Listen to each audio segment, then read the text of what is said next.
D.S. Yaxheimer, and this is another edition of The Spectre, and the topic I'm covering today, it's personal. I usually don't do that kind of thing, but I was broken up with a year ago, about a year ago. It's, for the most part, it's what's been kind of consuming me, especially for those first couple of months. It was a 10-year relationship. I was engaged with. She was, in a couple of my videos, and one of them was that she can be seen in is when we went to Penhurst on Halloween. Just about the Halloween before last, so like a year and a half ago or something. And then I went to after that, Jen had broken up with me. Her name's Jen. I wasn't gonna try to mention her name that much or all of that, but anyway, she's already been seen in a couple of my videos, so she, who she is isn't that much of a secret. But for the most part, she doesn't do any of these videos. She didn't do any of these videos really with me or anything like that. So we went to Penhurst on Halloween, and then that February, week after my birthday, she broke up with me. My parents broke up with me because I wasn't at our place. I was at my folks, and my ex discussed it with my mom, and they thought it'd be better if it came from my parents. So, I would have appreciated them telling me. So, the reason I bring up Penhurst is because I did go with Jen there on that Halloween in 2000.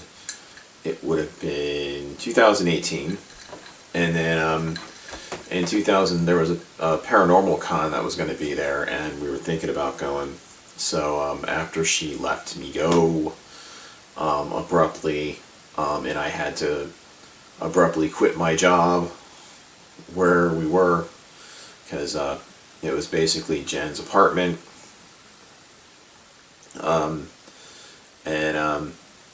so I just moved everything in a very truncular time frame, as I've had to do 2 other times since I've been in this relationship. I'm not bringing that up as a gripe. It's just it was anyway. So it was a lot of stress involved with that, of course. So I was just kind of focusing on moving stuff and everything, because I couldn't really deal with her breaking up with me while I was trying to move at the same time. And she kind of berated me as I was, in and out of the apartment, moving my stuff out. Even though the night that I went back, after my parents told me that, we were breaking up, we were civil that night, but then, the ensuing days, she just became, more, sort of, at me, vicious, jabbing me all the time, just all that shit, just blaming me for stuff I didn't do, in addition to the stuff I did do. And then I apologized to her, and she said that's the first time I ever really apologized, which is kind of bullshit. And she just complained about everything, So, suffice it to say, anyway, getting back to, so I went back to, the paranormal con at Penhurst that summer in July, which was 90 degrees.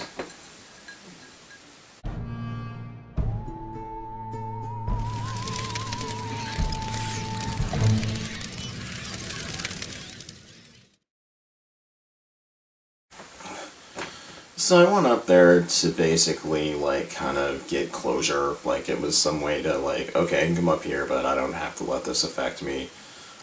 Jen breaking up with me and all of this, and all the feelings associated with it. So I went up and tried to have fun and make a video, which I did.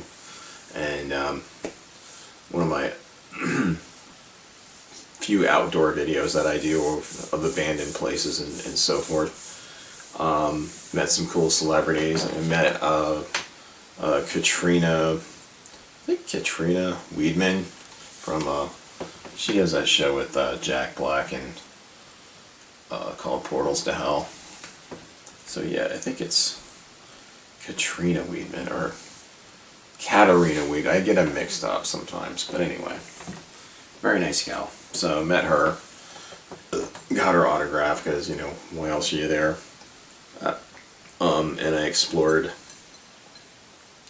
the Mayflower building mostly in parts of the campuses I could go. A lot of stuff's blocked off basically when you go to Pennhurst, so you're sort of restricted to, during the Halloween event, you're restricted to the haunted house, which is the old, like, administration building, and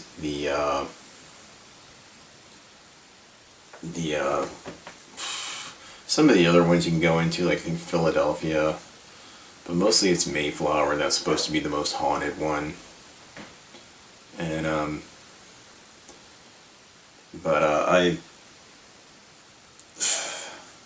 was there a while. I was there all day, till I think from 10 till about 4. And so after, you know, I got all I could take of it, I left. I got enough video footage for my video, my little paranormal investigation and whatnot. But throughout the day I did feel, you know, pretty empty. Just not having Jen at a place that I, you know, took her with me, you know, and it was, you know, a drag. It's like nobody understood, like, how I felt, you know, like, all year for the most part, except, like, my therapist, which I guess it's good to have a therapist, but most people are just like, you know, you're better off without her, or all that shit. Just what people say.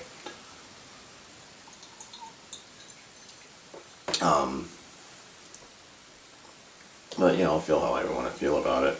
You know, I'm better than I was a year ago, but it's still,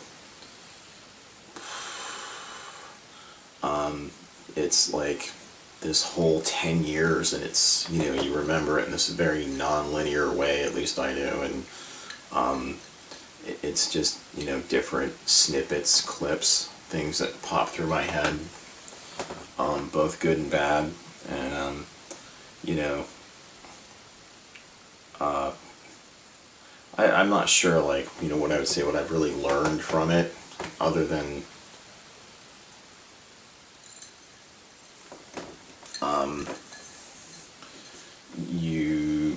sometimes you just can't,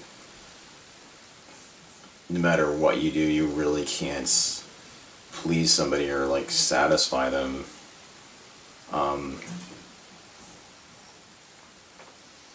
You know, they really, you know, it got to the point where everything I said was basically wrong, invariably wrong, and she didn't really have any genuine respect for me or whatever at some point. At least that's just kind of my theory or whatever. And it was, you know, just difficult for me to communicate with her because she was just sort of, she had sort of one conduit through which I could communicate through her, like one sort of line of reasoning that she was operating on, and I, you know, it was just difficult for me to communicate with her sometimes, and it was frustrating. So, and as far as on my end, I mean,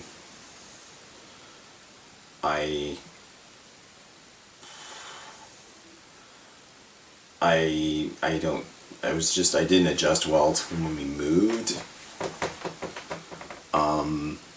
I didn't have a chance to sort of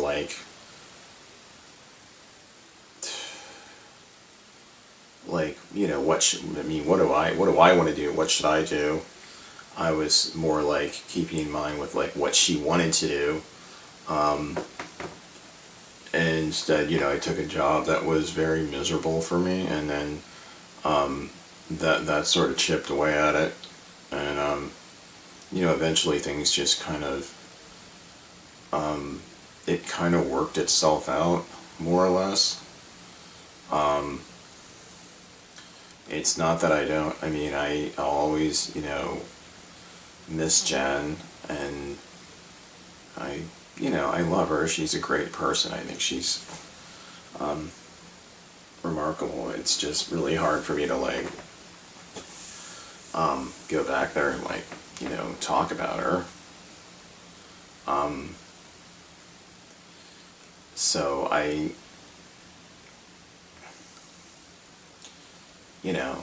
you're just kind of left with that void, of nobody being there, and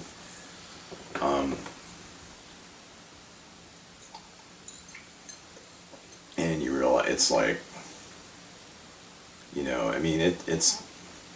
I couldn't imagine I mean, I want to be in another relationship, but I couldn't really imagine it at my age now. I mean, I met Jen when I was 34, so I'm almost 46 now, and it's like, it's hard for me to really, my future is just so shrouded in a fog. I don't really, especially, as far as my social life goes, or my love life goes. I mean, I just don't, not really quite sure how that could happen, but in any case, I guess that's kind of the anatomy of a breakup. I mean, more or less. You're. If I had mentioned this before, I mean, my fiance got terminally ill, got a terminally ill condition. She had cirrhosis of the liver, and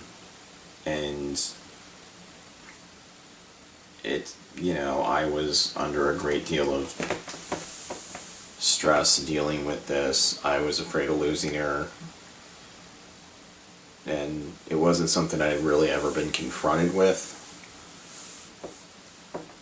and it was just uncharted territory for me, so I didn't really know what to do. I was just trying to be supportive and trying to, let her know that she was loved, and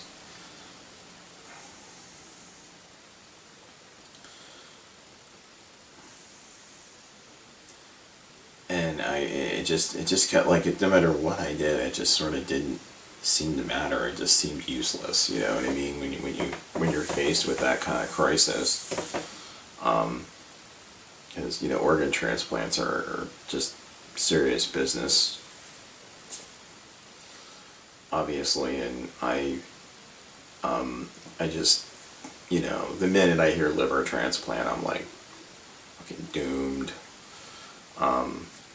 I felt like I was almost having something akin to a nervous breakdown if I wasn't at the time, but she did really well. She proved, I mean, through the whole thing, she everything she had to go through. She had that horrible experience in a rehab center. She was left to go after 3 days, and they took care of her in the hospital. They got her through the withdrawals from alcohol, and she had a broken ankle, and she went through physical therapy and everything like that. And I'm really proud of her for doing all of that. She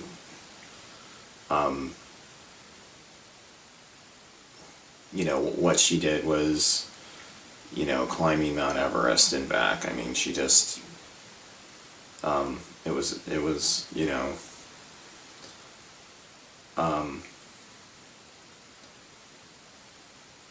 I have nothing but accolades for her for that.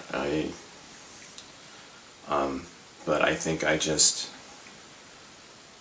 through all of it, I was like emotionally exhausted at the end by the time she broke up with me, and I guess am just, it's just there was nothing I could do to really keep up with her. I was always falling short. In some way, shape, or form, just not being uh, whatever the fuck it is she wanted me to be. Which it was difficult to really figure it out listening to her. But, and can't think of much else what to say, shit. But, I mean, it ended, it was like, I think February 23rd. It was about a week after my birthday. It's on Valentine's Day, and I'm not saying she wasn't acting like, I don't know. I couldn't tell what mood she was in sometimes. So, all she said to me, like, one of the things she said to me when I was moving out, when she was just kind of, throwing things at me, she said, I don't know, something made me fall in love with you, or whatever that was. And I guess that always kind of stuck to me, because I don't really know what, I was a different person in 2008, I guess, before you go through what I went through with her. So, that's pretty much why. I mean, I guess I wanted to do this video because I was trying to find some way to do closure. And, there's not really too much else, to mention. I mean, when I met her, I thought she was it, and we were gonna have a life together, and we were gonna, embark on some amazing things, and I was like, finally I was gonna, like, have a life and do things, and it would be rich and all that shit, whatever, and prosperous. And it didn't turn out that way. And I think she was very disappointed in it. And she was, disappointed in me, obviously. And that's what happens, you can't do anything about it. I think that just the main thing is I don't really let how she feels or how other people feel about it get into my head anymore, because it's not really doing me much good. It's definitely after a year, it's just time to move on, and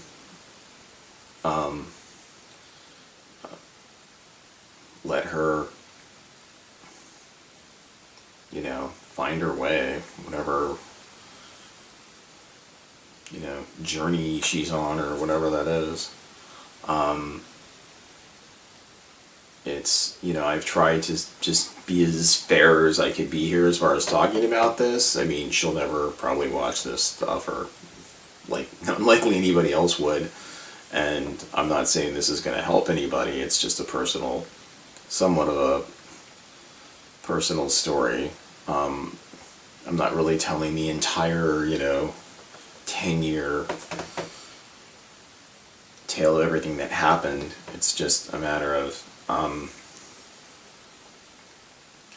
it's, been a great source of depression over the last year, and just feelings of uncertainty and inadequacy and all of those things. And, I feel like I failed her, and that's just the worst part of it for me.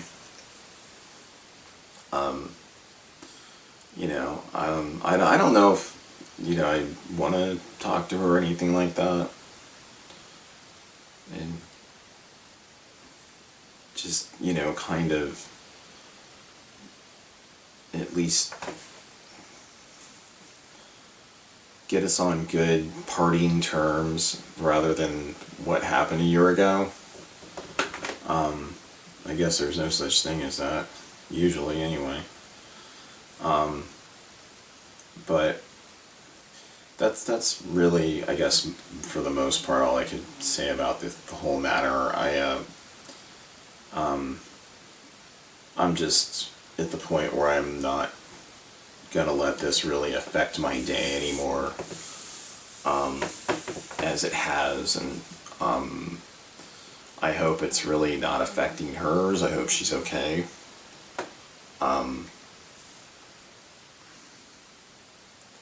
Can't say much more than that.